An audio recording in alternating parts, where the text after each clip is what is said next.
Buenas tardes, compañeros y compañeras. Buenas tardes, licenciado.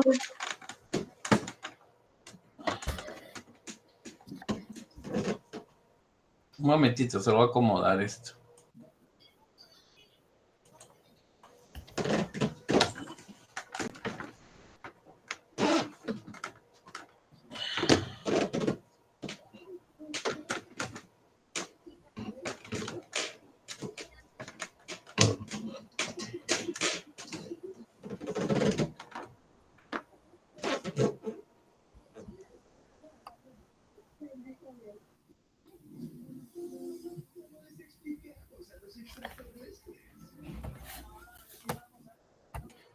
Bueno, mucho gusto, compañeros. Buenas tardes. Espero que estén muy bien. Buenas tardes, licenciado. Un gusto saludarle. ¿Ya está mejor? Ya, pues aquí vamos. Aquí voy pasándola todavía. Bueno, vamos a continuar, compañeros.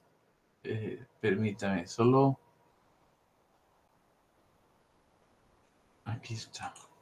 Bueno, vamos a continuar con nuestro contenido. Les mandé un material hace unos minutos para que ya tengan ustedes un soporte para lo del DIH y vamos a continuar solo concluyendo con algunos aspectos que tenemos pendientes de la parte introductoria de derechos humanos.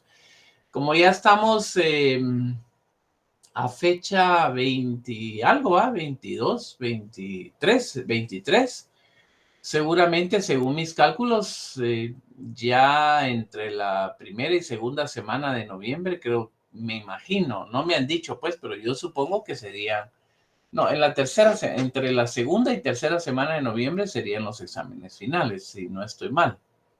Entonces, por eso tenemos que ir cuidando el tiempo para que no nos falte el desarrollo del contenido. Para continuar donde nos habíamos quedado al finalizar el primer parcial, al finalizar el segundo parcial, mejor dicho, habíamos evaluado ya todo lo relacionado a los derechos más importantes que están dentro de la Constitución.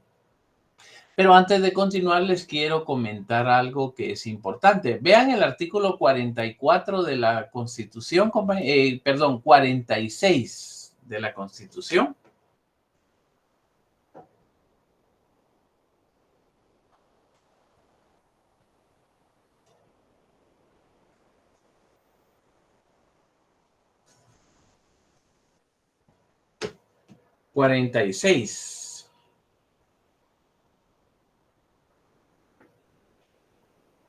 Vamos a ver, ¿quién lo puede leer, por favor? Nictec, por favor. Buenas tardes, licenciado. Gracias. Artículo 46, preeminencia del derecho internacional. Se establece el principio general de que en materia de derechos humanos, los tratados y convenios aceptados y ratificados por Guatemala tienen preeminencia sobre el derecho interno. Bueno, bueno, entonces como pueden ver ustedes, compañeros, básicamente aquí lo que tenemos es que cuando Guatemala ha ratificado un convenio, pero se recuerdan que es muy importante algo. No se vayan a confundir. Vean el artículo 204 de la Constitución, por favor. Kimberly, léanos el 204. Está bien, de la Constitución. Exactamente.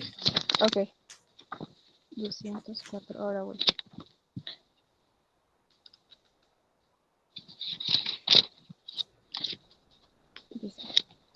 Artículo 204. Condiciones esenciales de la Administración de Justicia. Los tribunales de justicia en toda resolución o sentencia observarán obligadamente el principio de que la Constitución de la República prevalece sobre cualquier ley o tratado.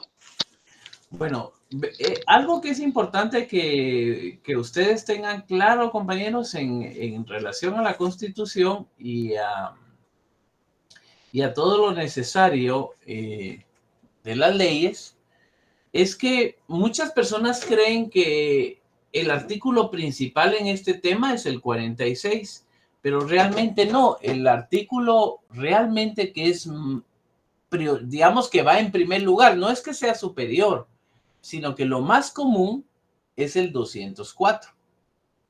Entonces, lo que establece el 204 es que Guatemala normará la administración de justicia conforme los convenios y tratados aprobados y ratificados por Guatemala. Pero como convenios y tratados, aquí es importante que tengan en cuenta que convenios o tratados hay muchos y hay diversas materias. Vean en la Constitución, por ejemplo, el artículo 149. 149. Eso no lo vamos a leer, solo véanlo. Bueno. Guatemala normará sus relaciones con los estados de conformidad con las prácticas del derecho internacional, los convenios y tratados ratificados por el Estado de Guatemala. Pero hay que tomar en cuenta que en ese sentido debe tomarse en cuenta que no todos los tratados y convenios y acuerdos internacionales, no todos tienen la calidad de derechos humanos. Entonces deben tener ustedes cuidado en el sentido de que no porque sea un tratado y convenio automáticamente vayan a creer que todo entra en el ámbito del artículo 46. No todo entra dentro de ese ámbito. Porque tratados y convenios hay de todo, ¿verdad? Hay tratados y convenios hasta para el mar, para el uso del mar, para el espacio, tratados y convenios que son de tipo arancelario, fronterizo, etc. También hay tratados y convenios que tienen que ver con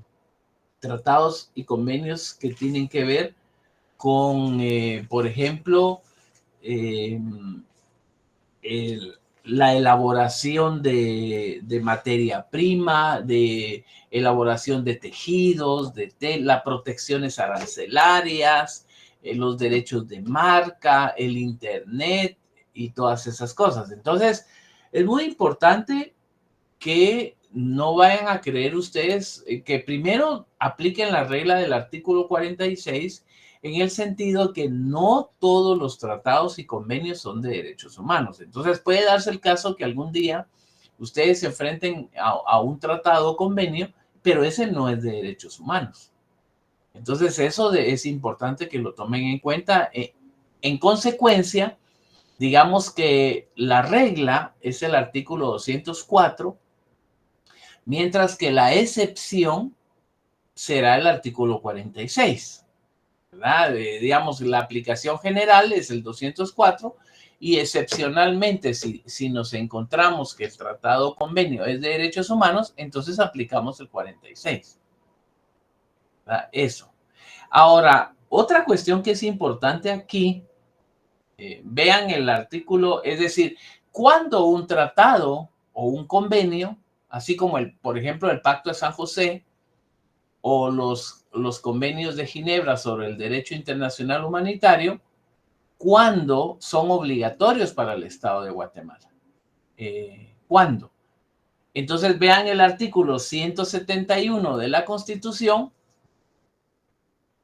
Y aquí es importante, fíjense que hay una pregunta que a veces hacen entre abogados y que es una trampa. Por ejemplo, le dicen a uno, ¿cómo se hace para que un convenio internacional se convierta ley en Guatemala? ¿Verdad? ¿Cómo se hace para que un convenio internacional sea ley en Guatemala? Entonces aquí no se complica uno, no nos complicamos, primero porque el procedimiento es el mismo. Entonces, por ejemplo, vean el artículo 171 y de todo lo que encuentren ahí en todas las literales que están, léanlo ustedes. ¿Cuál es el requisito para que un tratado o convenio sea de observancia obligatoria en Guatemala? Ahí, encuéntrenlo ustedes.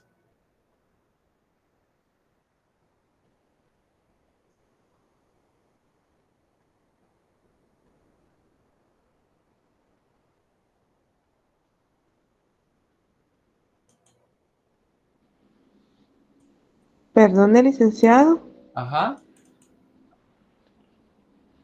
donde dice aprobar antes de su ratificación los tratados, convenios o cualquier arreglo internacional cuando afecten las leyes vigentes para las que esta Constitución requiera la misma mayoría de votos. No, ahí solo dice aprobar, pero ¿cuál es el requisito? Vean ahí, ¿cuáles son los requisitos? Vean el 46. Y el 46 ahí establece requisitos. Y ahora compárenlo con el 171. Encuentren lo que dice el 46 en el 171.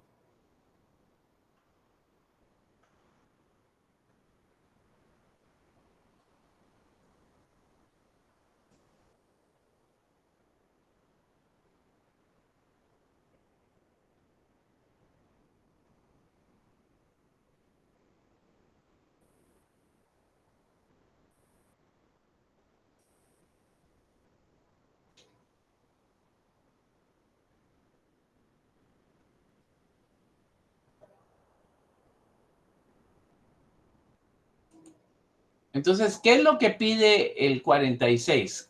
¿Cómo debe ser ese tratado o ese convenio?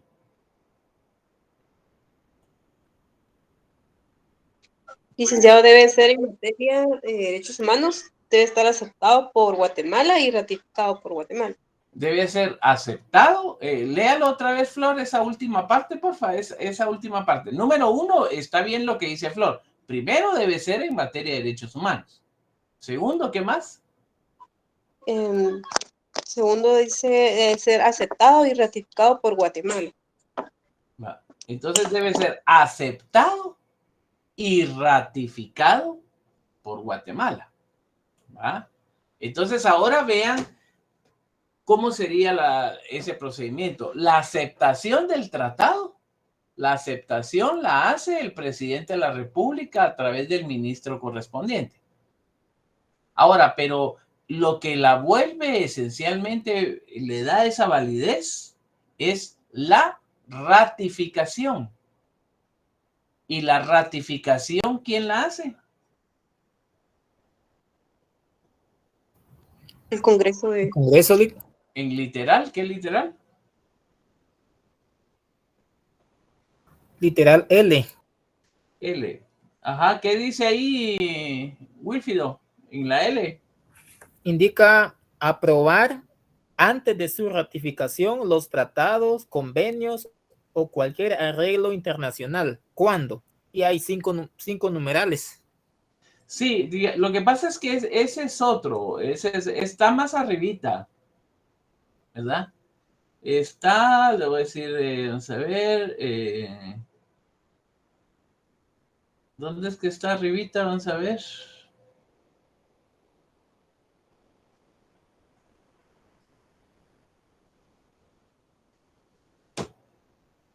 Esa es la L, ¿va? No, pero está antes. Decretar, aprobar, modificar o improbar a más tardar, vamos a ver el presupuesto.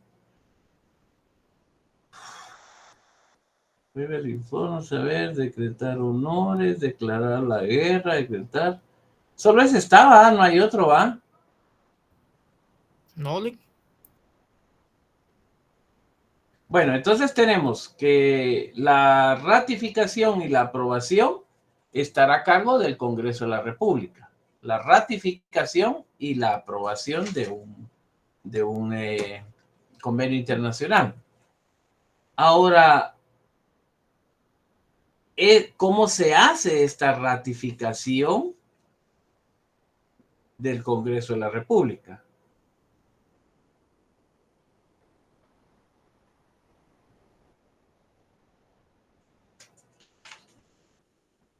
Vean el artículo,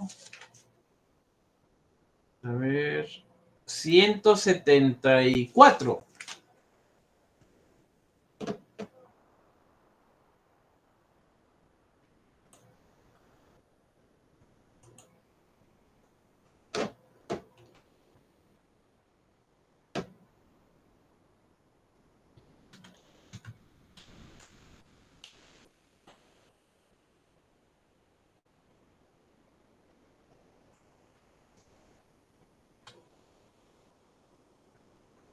a partir del 174, porque no solo es uno, ahí van a encontrar ustedes el proceso de formación de la ley.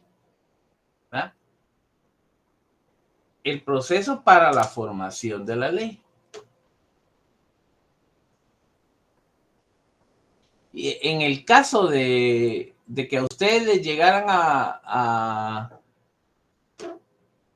en el caso que a ustedes les llegaran a preguntar, ¿cómo se hace para incorporar un convenio internacional en materia de derechos humanos?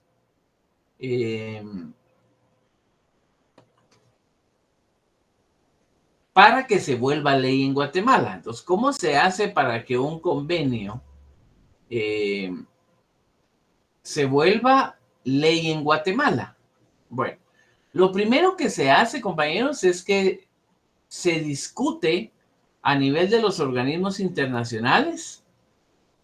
Después de eso, vean el artículo 183, literal K. 183, literal K.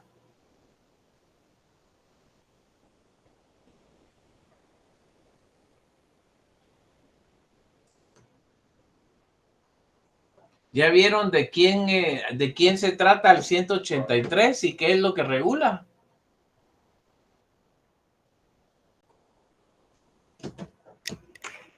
Las funciones del presidente de la República. Entonces, el que presenta el convenio ante el Congreso de la República para su ratificación es el presidente de la República.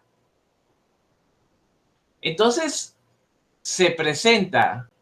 Ahora, cuando el presidente lo presenta como que fuera una iniciativa de ley, igual que cualquier otra ley.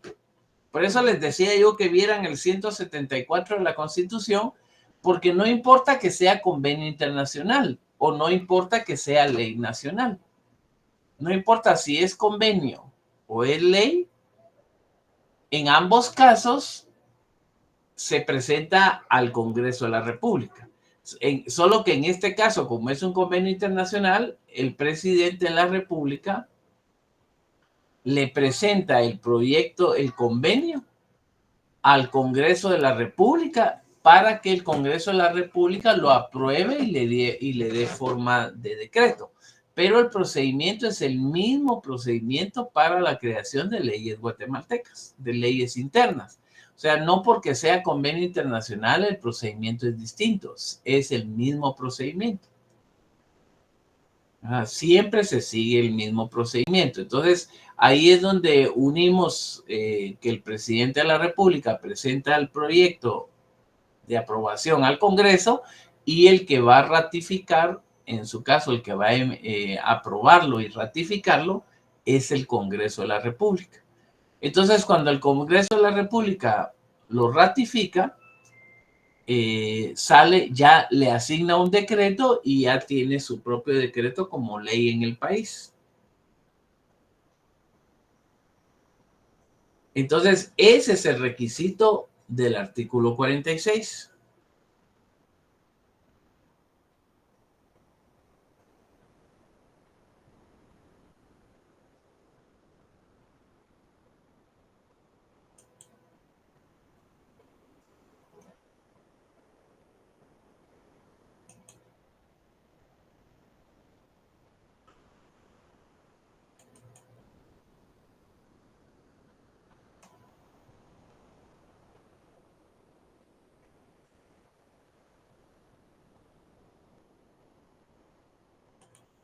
Bueno, estamos ahí, compañeros.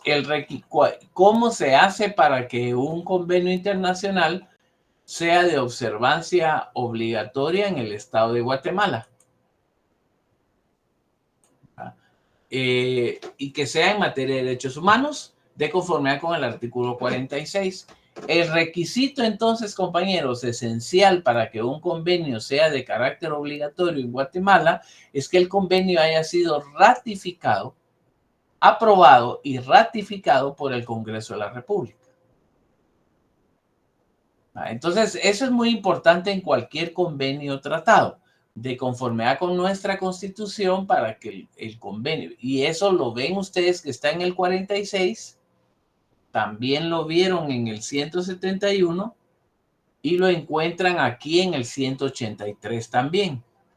Entonces ya es muy importante, compañeros, para que un tratado sea de observancia obligatoria en el Estado de Guatemala, no, aquí no importa de qué sea, ¿verdad? No importa de qué tipo sea. Para que un tratado sea de observancia obligatoria en Guatemala, no importa de qué tema sea, se necesita que haya sido aprobado y ratificado por el Congreso de la República. Eso es una regla que debe observarse siempre. Por eso es que si ustedes ven el Pacto de San José, compañeros, al principio, y lo abren y lo ven al principio, van a encontrar que lo primero que van a encontrar es un decreto del Congreso, 6-78. Es el decreto 6-78. Entonces ya ustedes cuando ven el Pacto de San José, lo abren y ven el decreto 6-78, entonces ustedes automáticamente dicen, bueno, ya está ratificado por Guatemala. ¿Qué es lo que pasa cuando un tratado o convenio es ratificado? Se convierte en ley. Entonces, un tratado y convenio internacional ya es ley en Guatemala. ¿Por qué? Porque fue adoptado por Guatemala y de hecho tiene ya le fue asignado un número de decreto guatemalteco, como lo pueden ver ustedes en el Pacto de San José al principio. Y ya es ley. Ese es el requisito. Entonces, compañeros, ¿estamos claros que ese es el requisito? Ahora saquen su ley del organismo judicial.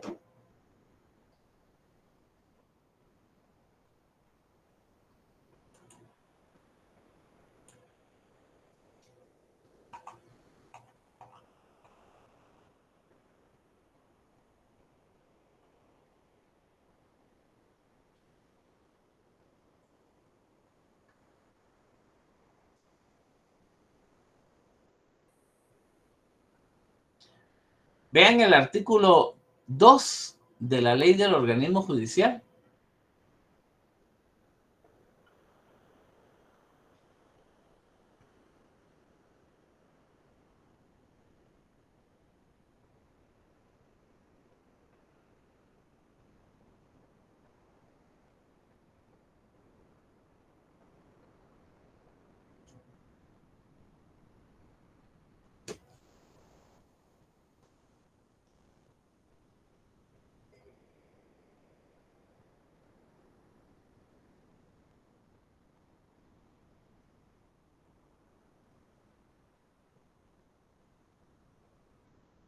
Después de haber visto el artículo 2, vean ahora el artículo 9 de la ley del organismo judicial.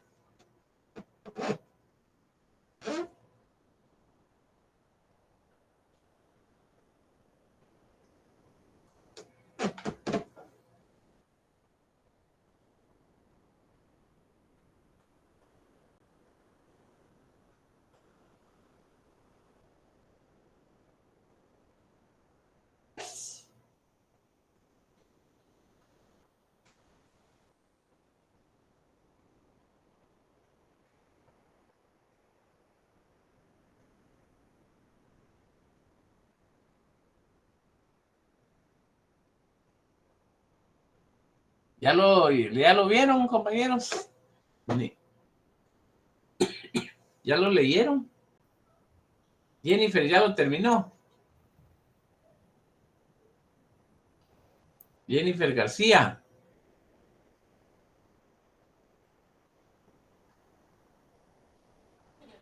¿Ya? Ya, licenciado. Ya, compañeros, ya los demás, a los que logro ver aquí, Flor, Jimmy, Wilfido, Nicté. Yalik. Como pudieron haber visto ahí en esos artículos que leímos, bueno, eso seguramente ustedes ya los habrán visto cuando estudiaron las fuentes en Introducción al Derecho. Me imagino que ahí habrán de haber visto esos artículos. Ustedes desarrollaron el tema de las fuentes del derecho. Y se recuerdan ustedes que la primer fuente es la ley, ¿verdad? La primer fuente del derecho es la ley.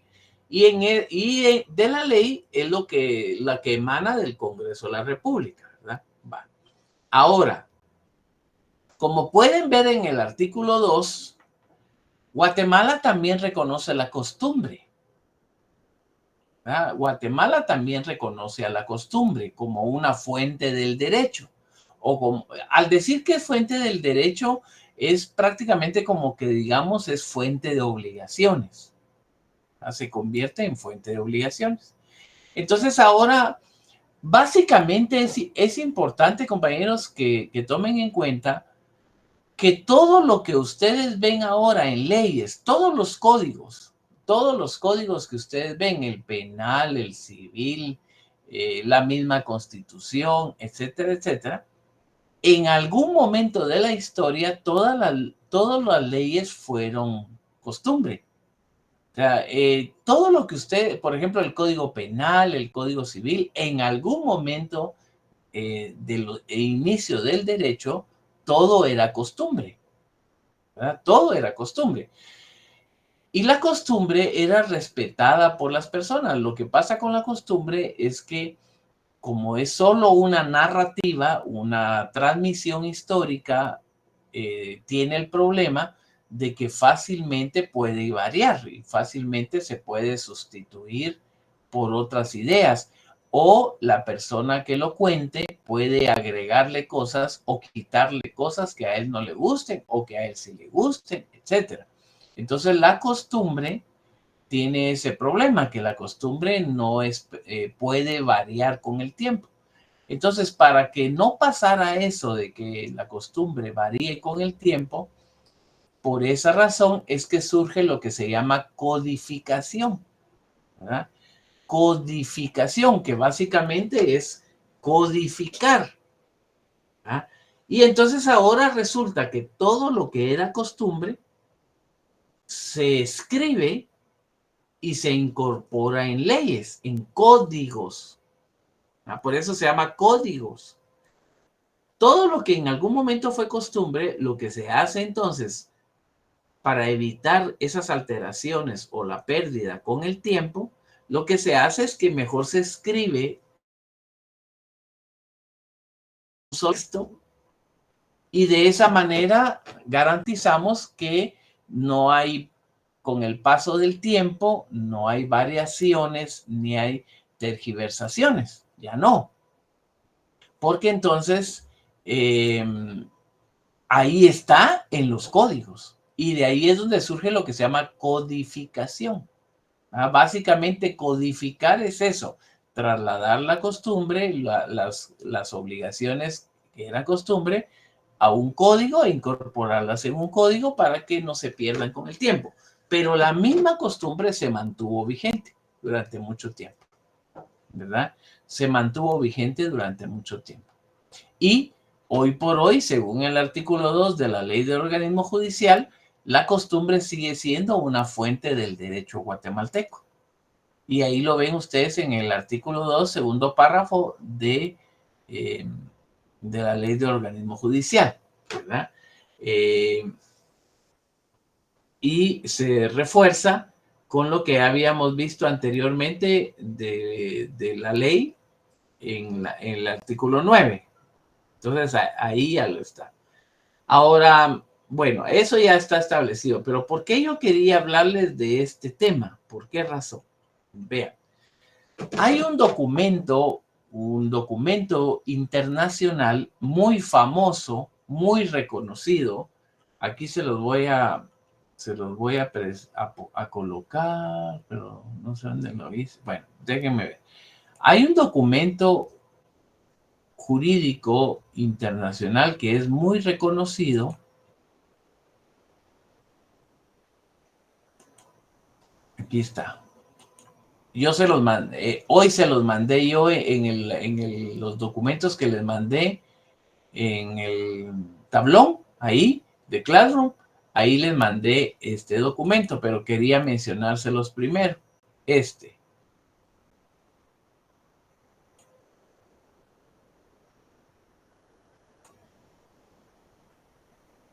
¿verdad? Ese fue el que se los mandé hoy.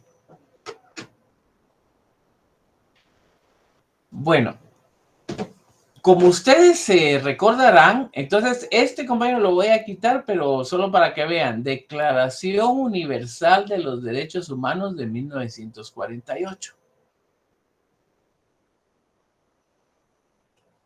Declaración Universal de los Derechos Humanos de 1948. Y aquí van a ver ustedes todos los derechos que incorpora la Declaración Universal.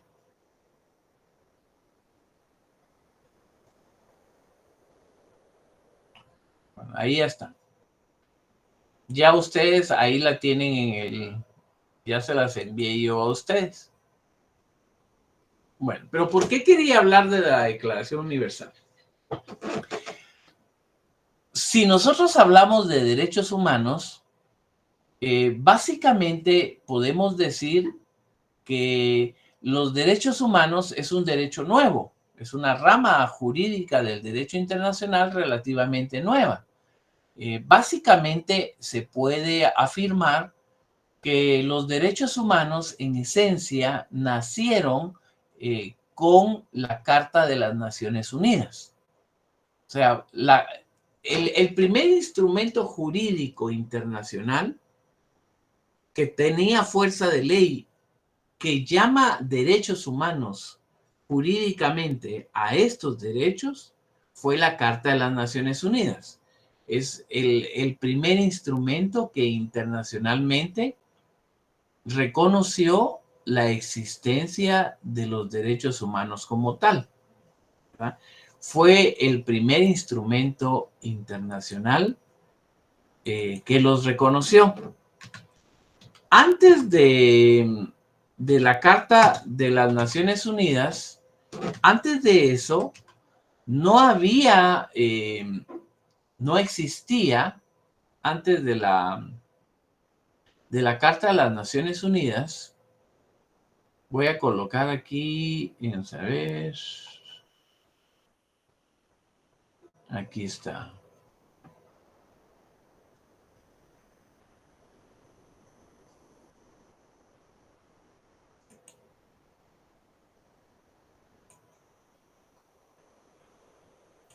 Vean acá,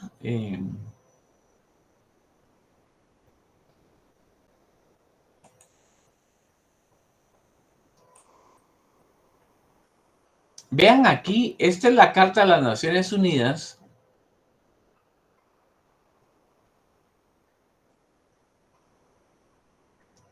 Y como pueden ver ustedes acá en la carta, solo voy a ampliar un poquito para que puedan verla.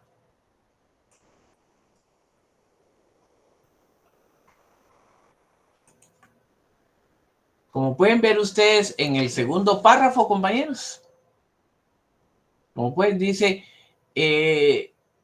nosotros los pueblos de las Naciones Unidas, resueltos a preservar a las generaciones venideras del flagelo de la guerra, que 2 veces durante nuestra vida ha infligido a la humanidad sufrimientos indecibles, a reafirmar la fe en los derechos fundamentales del hombre, en la dignidad y el valor de la persona, en la igualdad de los derechos de hombres y mujeres y de las naciones grandes y pequeñas, ¿verdad?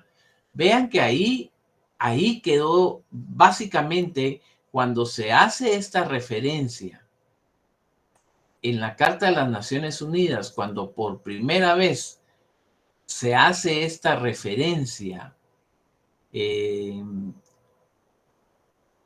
un instrumento jurídico internacional, entonces ahí se considera que esa es prácticamente la certificación de nacimiento de los derechos humanos como tales, ¿verdad? Para este momento, estamos hablando que para este momento estamos hablando de que no había nada que hablara de derechos humanos antes de ese documento, ¿verdad? Antes de esto no había, digamos, ninguna mención, ninguna señalamiento en relación al concepto de derechos humanos. Entonces, por eso se considera que la Carta de las Naciones Unidas es el primer documento jurídico donde se mencionó a los derechos humanos y se toma que desde ahí empiezan jurídicamente. Ahora, siempre en 1948, para ese momento de 1948, viene la misma Asamblea de las Naciones Unidas y dicta el documento que se llama Declaración Universal de los Derechos Humanos. Y esta Declaración Universal de los Derechos Humanos, seguramente muchos de ustedes ya habrán oído antes que existía este documento, esta Declaración Universal de los Derechos Humanos. Más de algunos de ustedes ya lo había visto, ya lo había escuchado que existía ese documento, ¿verdad? Pero ¿saben ustedes una cosa que es interesante? Es que la Declaración Universal de los Derechos Humanos nunca fue ratificada. No fue ratificada ni por Guatemala ni por los países, ¿verdad? Entonces, sin embargo, todo el mundo respeta y ha tenido a la Declaración Universal de los Derechos Humanos como una fuente de inspiración, como una fuente que se observa y que se cumple. Entonces, en todo el mundo, y Guatemala está dentro de ellos, los estados respetan a la Declaración Universal de los Derechos Humanos. Entonces, los estados ponen en práctica y acatan a la Declaración Universal de los Derechos Humanos, pero es importante tener presente que nunca fue ratificada por Guatemala. Por ejemplo, Guatemala nunca la ratificó. ¿Verdad? Y entonces aquí este es el mejor ejemplo, este es el mejor ejemplo de lo que se conoce como derecho, como costumbre, como la costumbre. O en su caso, también se le dice como derecho consuetudinario, ¿verdad? Entonces, este es el mejor ejemplo de un instrumento internacional que nunca fue ratificado. Sin embargo, todos lo respetan y todos lo observan, pero no fue ratificado. Pero todo el mundo lo respeta. Y a los países nos exigen que los respetemos. Sin embargo, lo interesante de aquí es que este es el mejor ejemplo de lo que se le llama la costumbre, o también se le dice derecho consuetudinario, y que básicamente es cómo un instrumento jurídico internacional se vuelve obligatorio para los estados porque los estados voluntariamente lo fueron aplicando y lo fueron invocando, ¿verdad? Y se vuelve obligatorio para los estados sin haber sido ratificado, ¿verdad? Entonces, aquí tenemos, compañeros, que el único caso, bueno, aquí tenemos entonces que la regla general es que para que un convenio sea obligatorio, de observancia obligatoria para el Estado de Guatemala, se necesita que haya sido aprobado y ratificado por el Congreso de la República. Esa es la regla. Sin embargo, como excepción, tenemos a la Declaración Universal de los Derechos Humanos, que nunca fue ratificada, que no fue ratificada por los países. Solo fue dictada por la Asamblea de las Naciones Unidas en 1948. Y sin embargo, se volvió obligatoria para los estados. Y hoy por hoy, toda la comunidad internacional respeta y observa a la Declaración Universal de los Derechos Humanos, aún no habiendo estado ratificada. Ese es el ejemplo de un derecho de la costumbre o derecho consuetudinario, tal como lo regula el artículo 2, último párrafo, de la Ley de Organismo Judicial.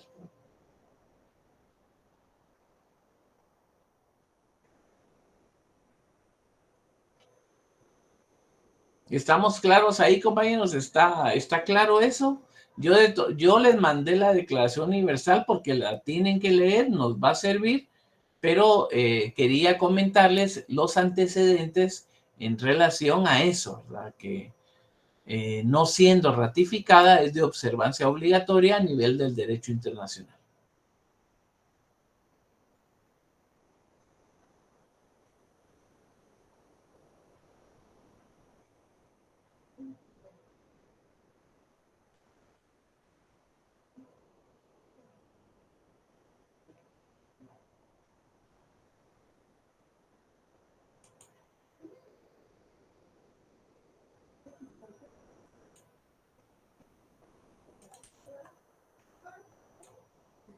¿Estamos claros, compañeros? Sí, licenciado, gracias. Ahora, bueno, como estamos con eso, solo, a ver.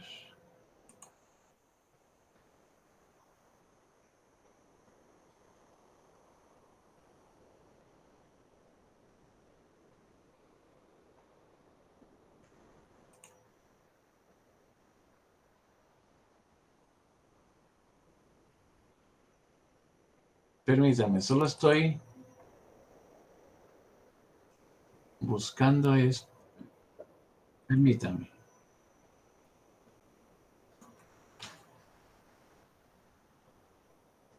Solo estoy buscando aquí.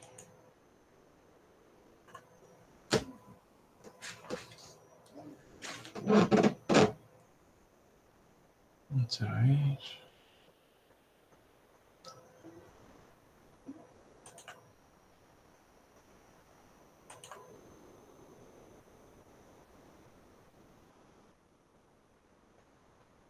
Voy a compartirles un video, pero no sé si se escucha. Usted, cuando me dirán si se escucha para saber si...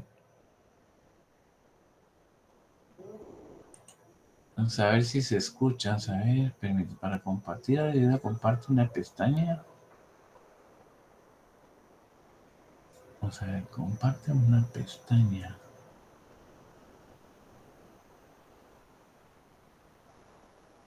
Permítame un segundito, solo déjenme aquí ver si puedo resolver aquí este asuntito.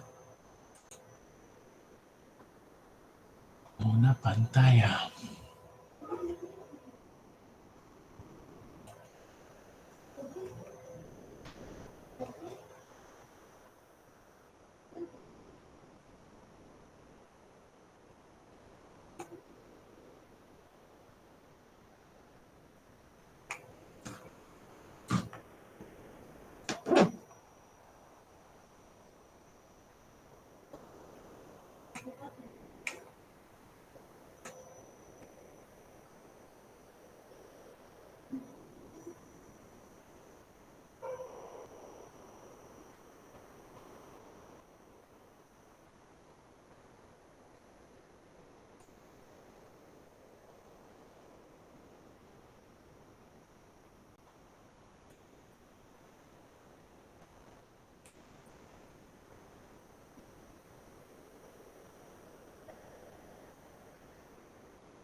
Bueno, quiero ver, usted me dirá si tiene sonido esto.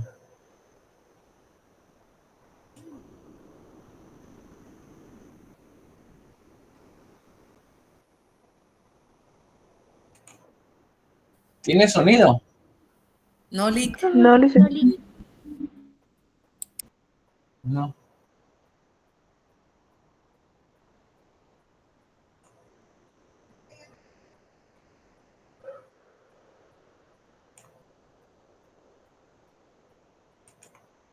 Vamos a buscar otra.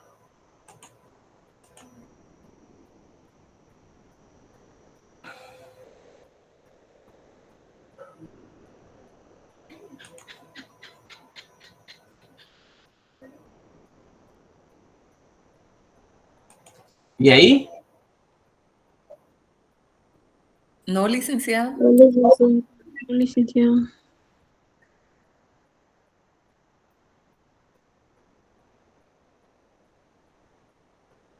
Pero voy a hacer el último intento y si no, lo dejamos ahí.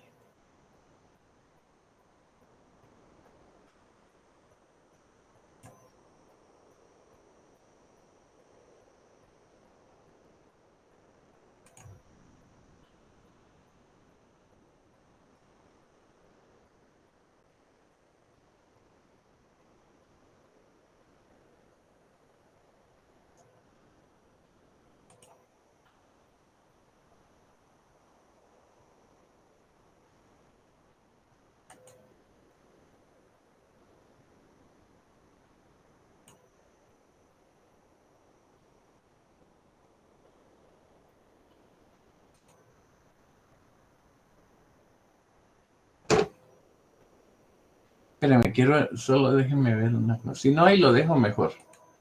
Pero quería ver. A ver, aquí creo que estaba.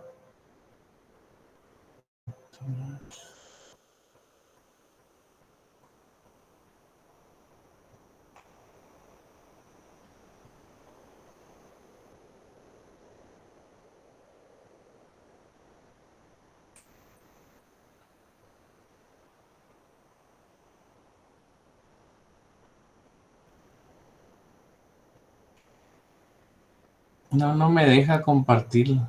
El sonido es el problema.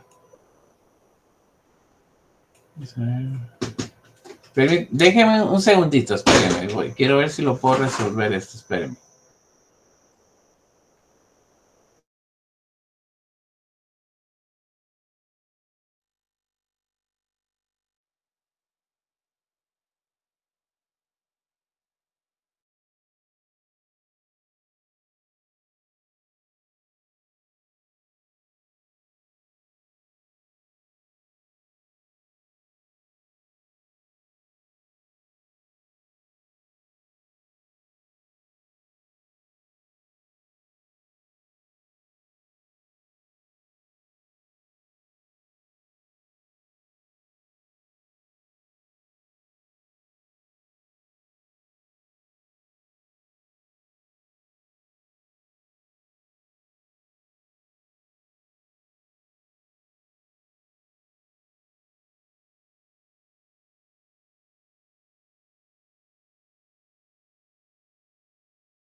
¿Y ahí, compañeros? Más o menos.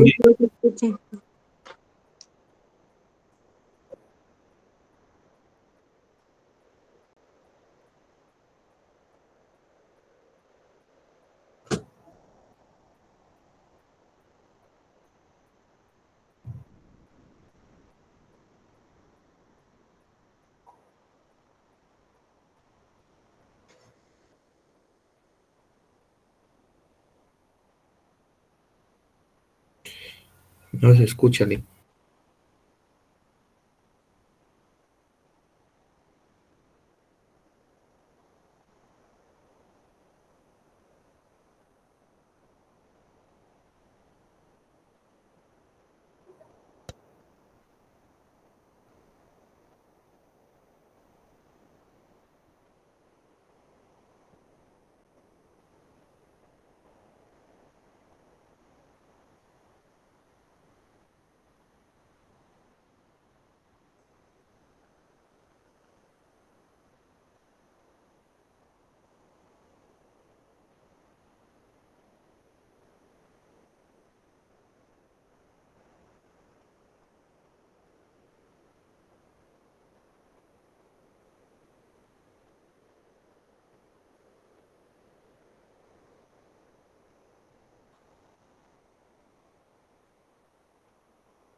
Bueno, no ayuda mucho el sonido, compañeros, pero lo que yo quería es... este video ya se los mandé a ustedes hace unos minutos. Hace un rato también, entre los documentos que les mandé a ustedes, para que puedan reforzar. Entonces, tal vez aquí no se puede ver muy bien, pero por favor, búsquenlo y pónganle atención al contenido de este documento. Ahora, como no se puede ver eso, rápidamente les quiero dar una explicación de este tema. Solo déjenme buscar, aquí está. Dentro de los conceptos que tenemos que ver nosotros para este documento que está acá, también ya se los mandé hace unos minutos, ahorita en la tarde. Entonces tenemos acá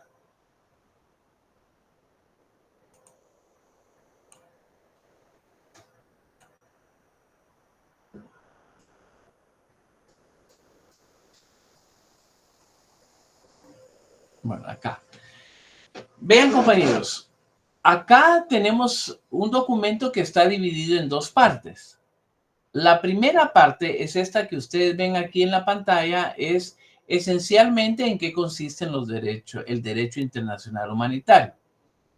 Como lo pueden ver aquí en este documento, el derecho internacional humanitario es uno de los derechos más antiguos en la historia de la humanidad. Realmente es un derecho más antiguo, aún más antes que los derechos humanos.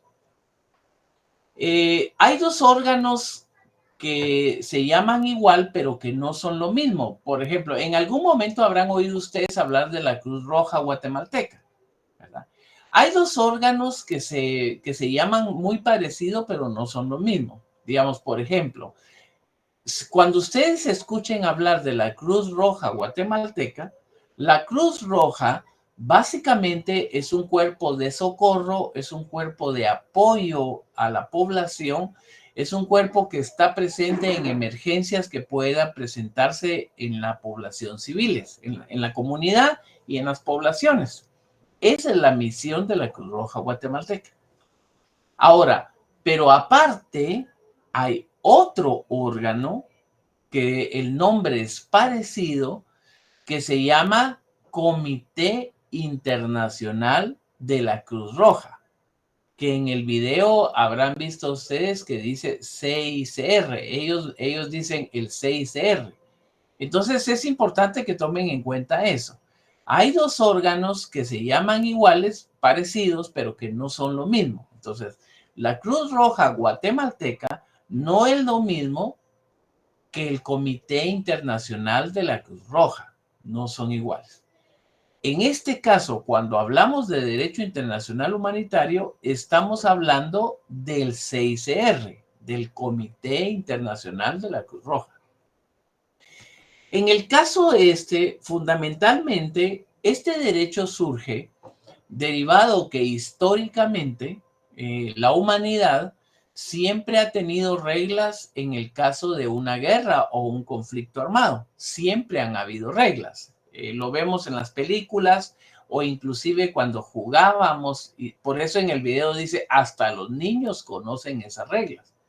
Por ejemplo, si ustedes se recuerdan, históricamente siempre han habido reglas como, por ejemplo, que al que se rinde hay que respetarlo, que los lugares sagrados no se atacan, que las iglesias no se atacan, que los heridos hay que perdonarlos, etc. Entonces, en la humanidad siempre han existido históricamente esas reglas. Pero resulta que en las últimas en las últimas guerras más modernas, la humanidad no ha respetado esas reglas, sino que cada vez más atacan a la población civil. Entonces, por eso, como lo pueden ver ustedes aquí en el primer párrafo de este documento, cuando habla de qué es el derecho internacional humanitario, ¿verdad? Básicamente está hablando que es el derecho en el conflicto armado. O sea, no es el derecho a los conflictos, no es el derecho a los conflictos, no, es el derecho en la guerra. Es decir, básicamente podemos decir que hasta la guerra tiene límites, que aún las guerras tienen límites. ¿Ah? Y aquí en el documento, como lo pueden ver ustedes, hace una primera reflexión en que cuál es el objetivo del derecho internacional humanitario. Básicamente lo pueden ver aquí ustedes en el sentido que es un conjunto de normas que por razones humanitarias trata de limitar los efectos de los conflictos armados. Y aquí está, mire, protege a las personas que no participan o que ya no participan en los combates. O sea, los que no participan son los civiles y los que ya no participan son los heridos o los que se han rendido, ¿verdad? O los que se han entregado. Esa es en esencia la naturaleza de este derecho. Ahora, ¿de dónde surge este derecho? Concretamente, va a surgir de acuerdos que están firmados entre los estados. Entonces surge de tratados o convenios firmados por los estados. Y donde los estados se comprometen a cumplir con esta normativa.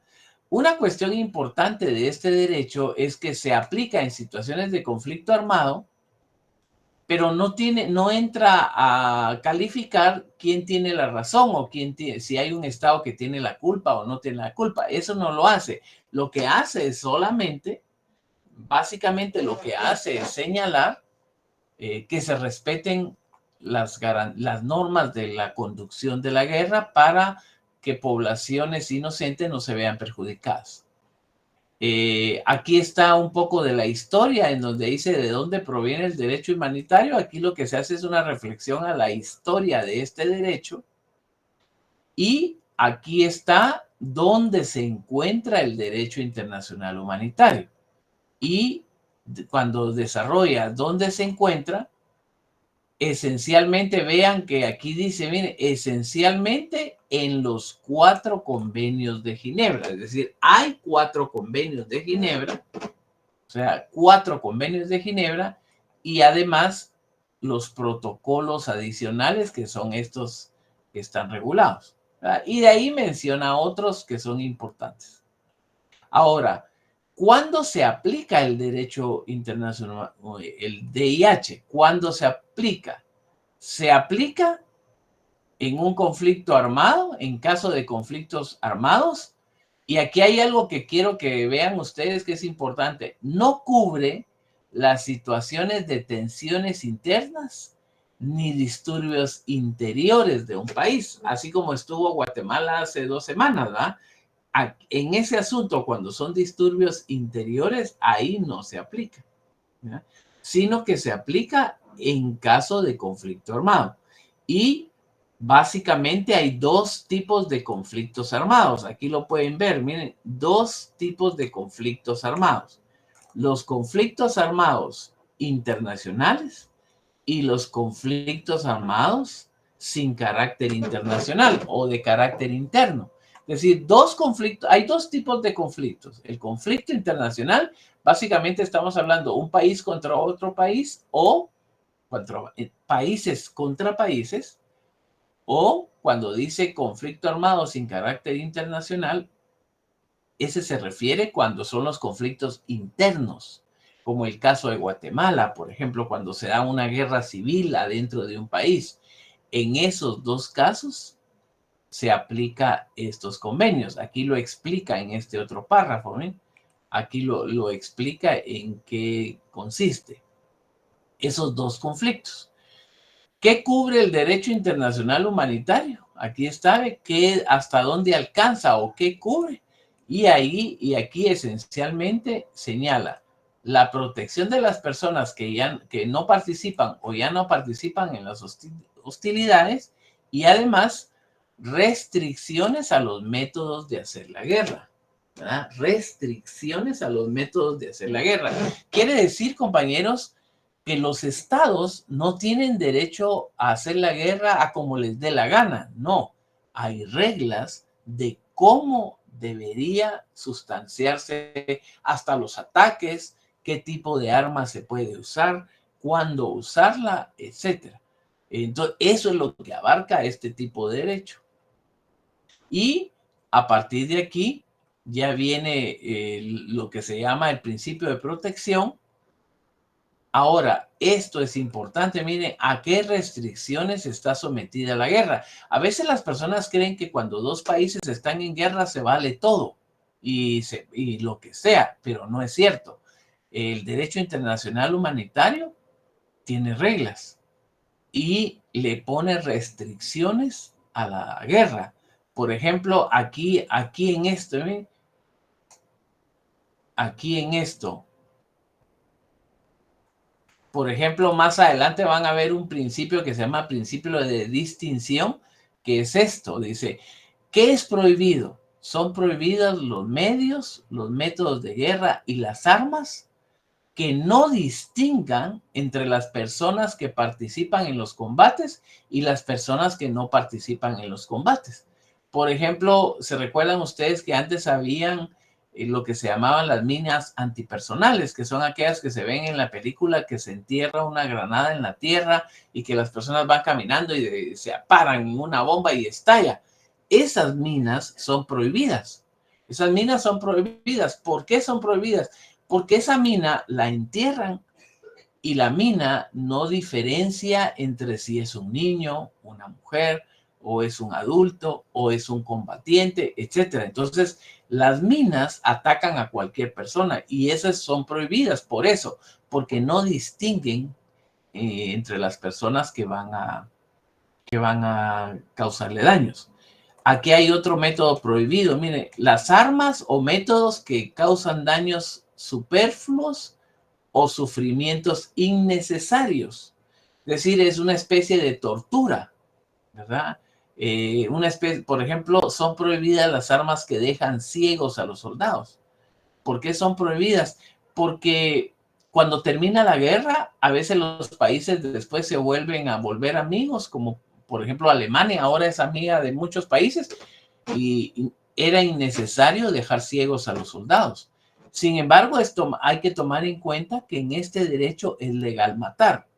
Por ejemplo, este derecho internacional humanitario es legal matar, porque aquí, pero con las condiciones de la ley, ¿verdad? Sí se puede matar en este derecho, es legal, pero es entre combatientes, no a civiles, no a heridos, ¿verdad? No a personas que se hayan rendido. Ahí no. No, sí es legal matar a combatientes o en combate, pero no a población civil o no a personas que no participen del conflicto. Aquí están los 4 convenios de Ginebra, los que se mencionaron antes, son estos que están acá, y además dice de qué se trata. Aquí están los protocolos. Y esto es muy importante porque aquí lo que tenemos es la diferencia entre derechos humanos y derecho internacional humanitario, ¿verdad? Aquí es importante porque nos hace una aclaración de en qué se diferencia estos derechos. Este párrafo es muy importante, miren compañeros, este párrafo es muy importante. ¿Por qué? Porque aquí establecemos una cuestión importante. Vean que dice aquí, en la segunda línea, los derechos humanos son exigibles en tiempo de paz. Es decir, que sus normas son plenamente operativas en circunstancias normales dentro del esquema institucionalizado de poderes de un Estado. Ahora, el DIH se aplica durante los conflictos armados, tanto de carácter interno como de carácter internacional. Pero ahora aquí hay una cuestión importante que deben tomar en cuenta de este párrafo. Y la cuestión importante es que los derechos humanos se pueden suspender. Algunos derechos humanos se pueden suspender. En cambio, el derecho internacional humanitario en ninguna circunstancia se puede suspender. Se aplica más en tiempo de guerra, pero no quiere decir que ahorita que estamos en paz está suspendido. No, está vigente. En cambio, los derechos humanos es distinto. Los derechos humanos sí se pueden suspender algunos de ellos, como lo vieron en el 138 de la Constitución. En cambio, el derecho internacional humanitario nunca, no se puede suspender en ninguna circunstancia. Y aquí va todo el desarrollo. Aquí es donde dice, ¿ve? Los derechos humanos permiten ser restringidos y suspendidos, dice aquí. ¿Ya lo vieron? Aquí dice, ¿ve? Los derechos humanos permiten ser restringidos y suspendidos. En cambio, vean aquí, a contrario, dice aquí, a contrario, las normas del DIH no admiten restricciones ni suspensiones en ningún momento. Por eso es importante esta parte del documento, porque nos establece las diferencias entre los dos conceptos. Aquí vienen los principios fundamentales del derecho internacional humanitario. Estos los van a ver en el video especialmente. El video que yo les compartí refuerza este documento, o sea, son prácticamente lo mismo. Ahora, este decreto, compañeros, hay que buscarlo. Este decreto tienen que buscarlo para tenerlo el día de su examen. Es importante que lo tengan. Básicamente es una reforma en nuestra ley, es una ley penal. Este decreto es una ley penal que en esencia lo que hace es establecer que es prohibido utilizar el símbolo de la Cruz Roja. Entonces, yo no sé si ustedes lo saben, compañeros, pero por ejemplo, si alguno de ustedes algún día consigue su gorra o una playera, la gorra que tenga una Cruz Roja aquí arriba, o su playera con una Cruz Roja, ese es un delito. Usar el símbolo de la Cruz Roja es delito. En Guatemala, los únicos que pueden usar el símbolo de la Cruz Roja es la Cruz Roja guatemalteca y el Comité Internacional de la Cruz Roja. Por eso es que vean ustedes que a las ambulancias del ICS le quitaron una Cruz Roja que tenían, porque ese es delito. Usar el símbolo de la Cruz Roja tiene una pena de 6 años de prisión. Entonces, es importante que lo tomen en cuenta, compañeros. Nos vamos a quedar aquí por cuestión de la hora. Les encargo leer los documentos que les mandé, compañeros, porque nos van a servir. El video y el documento, ahí está todo bien resumido. Así el miércoles, cuando volvamos a hablar, podemos ver qué dudas tienen y qué cuestiones es importante irles aclarando de este contenido, ¿verdad? Bueno, nos quedamos aquí, compañeros, por cuestión de la hora y los veo el día miércoles. Gracias, licenciado. Buenas noches.